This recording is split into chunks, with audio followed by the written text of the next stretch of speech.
Om Swastiastu. Perkenalkan, kami dari kelompok 5 akan menjelaskan materi yaitu mengenai modal kerja. Adapun anggota dari kelompok 5 yaitu yang pertama, Putu Sinta Wicayani dengan NIM 1917051036. Yang kedua yaitu Nikade Juni Lestari dengan NIM 1917051050. Yang ketiga yaitu Ninyoman Sri Prasawita Patuhan dengan NIM 1917051057. Dan yang terakhir yaitu Kadek Windayani Purnama Dewi dengan NIM 1917051064. Adapun pembahasan yang akan kami jelaskan pada video sekarang, yang pertama yaitu definisi modal kerja. Yang kedua, manfaat modal kerja bagi entitas bisnis. Yang ketiga, faktor-faktor yang mempengaruhi modal kerja. Yang keempat, sumber-sumber modal kerja. Dan yang kelima yaitu penyusunan laporan sumber dan penggunaan modal kerja. Untuk yang pertama akan dijelaskan oleh saya yaitu mengenai definisi modal kerja.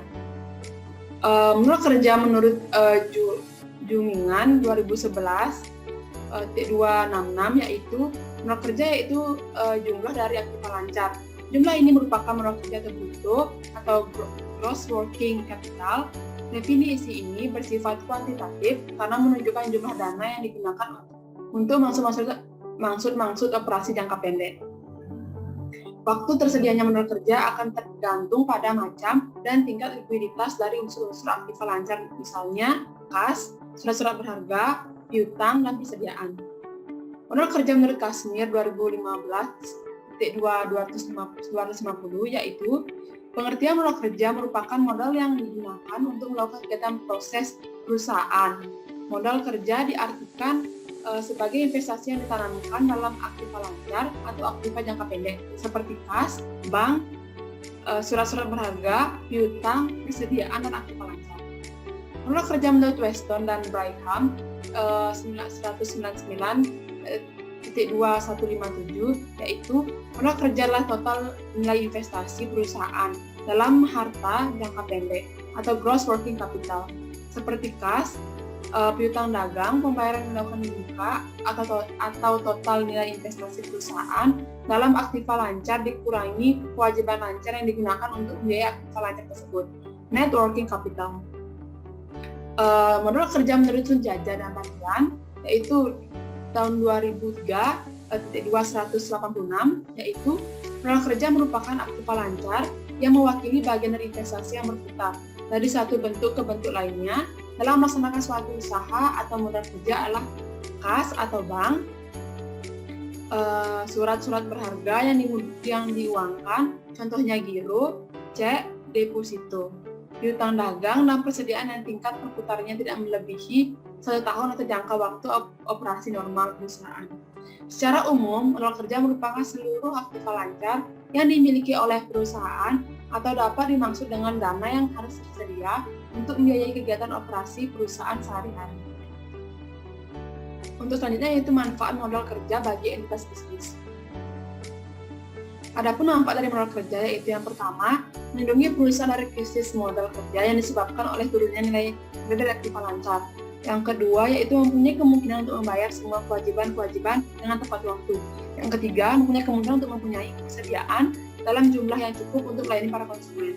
Yang keempat, mempunyai kemungkinan bagi suatu perusahaan dalam memberikan syarat kredit yang lebih menguntungkan kepada pelanggannya. Yang kelima, mempunyai kemungkinan bagi suatu perusahaan dapat beroperasi lebih efisien karena tidak mempunyai kesulitan dalam memperoleh barang ataupun jasa yang dibutuhkan. Untuk yang selanjutnya akan dibacakan oleh rekan saya. Baik, selanjutnya yaitu faktor-faktor yang mempengaruhi modal kerja. Terdapat berbagai pendapat mengenai faktor-faktor yang dapat mempengaruhi modal kerja suatu perusahaan. Besar kecilnya kebutuhan modal kerja suatu perusahaan dapat disebabkan oleh beberapa hal berikut. Yang pertama yaitu volume penjualan.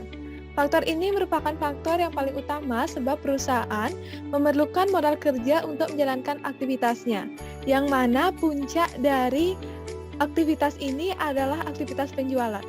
Kemudian yang kedua yaitu pengaruh musim. Musim dapat mempengaruhi permintaan barang atau jasa yang dapat menyebabkan penjualan berfluktuasi. Fluktuasi penjualan dapat menyebabkan adanya perbedaan-perbedaan jumlah kebutuhan modal kerja dan hal ini dapat menimbulkan adanya modal kerja yang variabel. Kemudian yang ketiga yaitu kemajuan teknologi. Dengan adanya perkembangan teknologi dapat menyebabkan proses produksi menjadi lebih cepat dan lebih ekonomis, sehingga hal tersebut dapat mengurangi jumlah kebutuhan modal kerja. Kemudian yang keempat yaitu beberapa kebijakan juga dapat mempengaruhi modal kerja seperti kebijakan penjualan kredit dan kebijakan persediaan bahan dasar. Sementara itu, menurut Munawir tahun 2002, untuk menentukan jumlah modal kerja yang cukup bagi suatu perusahaan dipengaruhi oleh beberapa faktor, yaitu yang pertama, sifat dan tipe perusahaan. Setiap perusahaan memiliki kebutuhan modal kerja yang berbeda. Misalnya untuk perusahaan jasa memiliki modal kerja yang lebih kecil jika dibandingkan dengan perusahaan industri. Begitu juga dengan perusahaan yang lebih besar memiliki modal kerja yang lebih besar juga dibandingkan dengan perusahaan yang lebih kecil. Kemudian waktu yang dibutuhkan untuk memperoleh barang yang akan dijual serta harga persatuan dari barang tersebut. Semakin lama waktu yang diperlukan untuk memperoleh barang, maka semakin besar juga jumlah modal kerja yang diperlukan oleh perusahaan. Yang ketiga yaitu syarat pembelian barang. Syarat pembelian barang akan digunakan untuk memproduksi barang yang dapat mempengaruhi jumlah modal kerja yang diperlukan oleh perusahaan yang bersangkutan. Yang keempat yaitu syarat penjualan. Semakin lunak kredit yang diberikan oleh perusahaan kepada para pembeli, maka semakin besar juga jumlah modal kerja yang harus diinvestasikan oleh perusahaan dalam hal piutang. Kemudian yang kelima yaitu tingkat perputaran persediaan. Perusahaan yang memiliki perputaran persediaan yang cepat, maka modal kerja yang diperlukan akan lebih sedikit. Kemudian yang keenam yaitu volume penjualan. Setiap perusahaan memerlukan sejumlah modal kerja yang digunakan untuk menjalankan kegiatan penjualannya, di mana kegiatan utama dari perusahaan yaitu adalah kegiatan penjualan. Yang terakhir yaitu tingkat perputaran piutang. Semakin cepat perputaran piutang, maka semakin kecil modal kerja yang dibutuhkan oleh suatu perusahaan.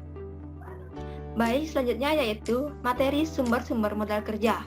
Menurut Kasmir, sumber modal kerja meliputi yang pertama, hasil operasi perusahaan yaitu pendapatan atau laba yang diperoleh pada periode tertentu.